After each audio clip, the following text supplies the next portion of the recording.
Hi ninjas, and welcome to another visual guide of Sekiro. As you made it past the giant snake and the keep, ahead of you stands the remnants of a battlefield riddled with corpses of fallen warriors.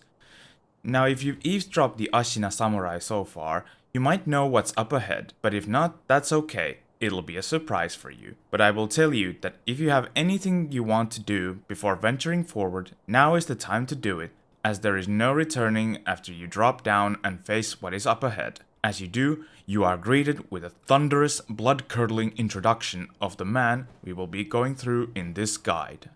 Oniwa Gyoubu Masataka nari.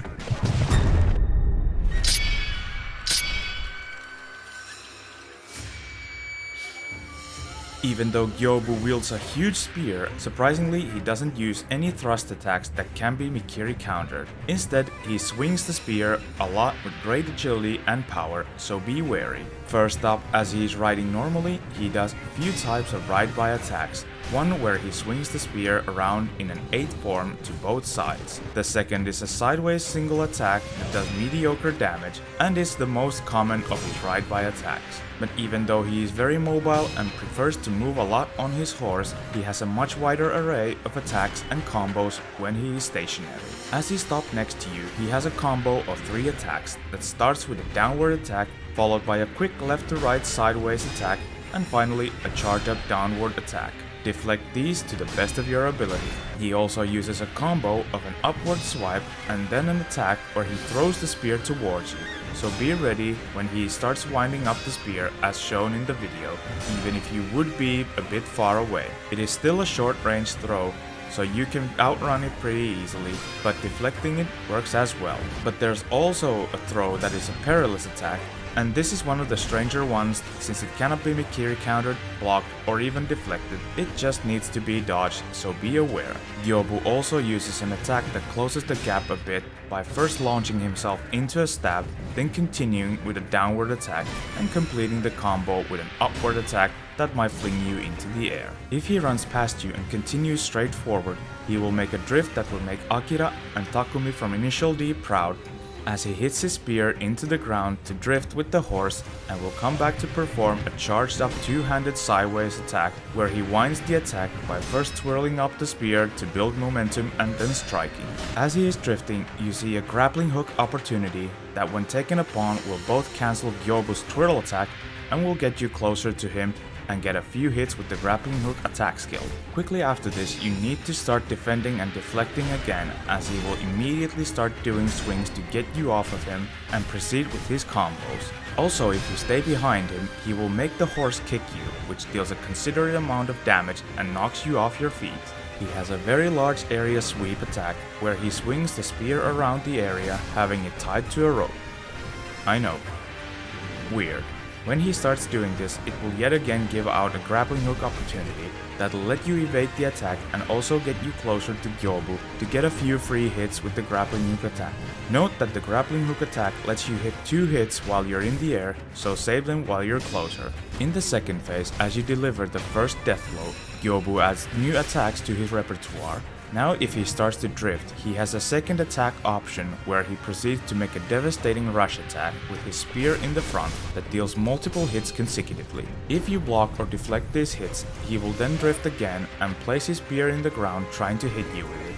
This is a perilous attack, and more specifically a grab attack, where he grabs you with the spear, lifts Wolf into the air like a trophy and then slams you into the ground, doing high damage. Avoid this by sprinting away to the opposite direction. He also has an attack where he will jump into the air with his horse Onikage, which does damage, and again a lot higher that does even more damage. And as crazy as it sounds, deflect the horse. Now let's look at some tactics and tips. At first glance, this might seem like a very chaotic and scary fight, as you haven't seen anything like this before, but don't let this scare you. As the fight begins, you can listen to a set of small hidden spoken lines from both the boss and Wolf, but I recommend you simply use the moment and start hitting him as much as possible as he monologues away. Some of his attacks have a bit of delay on the wind-ups, but they are very well telegraphed and can be learned pretty quickly, so practice them and deflect them to the best of your abilities. Also be sure to have the Shinobi Firecracker which you can buy with 500 sen from the crow merchant near the old lady who gave you the bell, as this will scare beasts and animals and give you ample amount of time to get free hits on him.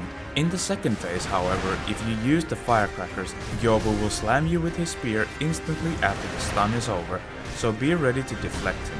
In this fight, it is much better to go at his health rather than posture, since there's more opportunities to get direct hits at him, and since many times he rides up and sprinting behind him is quite unnecessary. Instead, let him come to you, and once he stops, deflect as many attacks and hit as many times as you can when he ends his combos, as there is a lot of time before he starts riding and attacking again.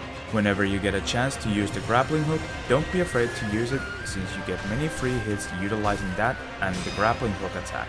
After you've landed from the grappling hook jump, hit 1 or 2 times, but be prepared to deflect soon as he finishes his stagger animation, since he will retaliate very quickly after that. His posture recovery is next to none, so you can take your time and build up his posture by hitting and deflecting him. If you manage to land direct hits at him many times consecutively, he might stagger for a few seconds, so use that moment to hit as many times before he recovers. Be relentless on your attacks, be patient when deflecting due to the wind-ups, use firecrackers to stun him, and use the grappling hook, and you're sure to claim victory in no time. Congratulations on your victory against the first extraordinary foe, but as this moment happens, be sure to press R1 again to deliver the finisher death blow, or the fight won't end. You are rewarded with a battle memory of Gyoubu, which you can consume at the sculpture's idol to increase attack power, and a mechanical barrel, which lets you upgrade your prosthetic tools into stronger weapons by bringing it to the sculpture along with money and materials such as gunpowder, scrap iron, wax, and all sorts of different materials that read in the menu of the sculptures. In the upcoming guides, if there's required an upgraded version of a prosthetic tool in a fight, I will mark it in the pre-fight requirement menu of the name and what the base tool is, since it can be quite confusing otherwise. And with that, we will wrap up with the video. This was the first extraordinary foe you faced, and in the next video we will go through the next one, which is the final boss of the Hirata estate. I hope this video was of help. Leave a like if it was, subscribe for more, and if you have any questions or comments, let me know in the comments below. Thanks for watching, stay vigilant, and I'll see you next time. Fight, fight, fight if you wanna live long. Fight, fight, fight, you gotta stay strong.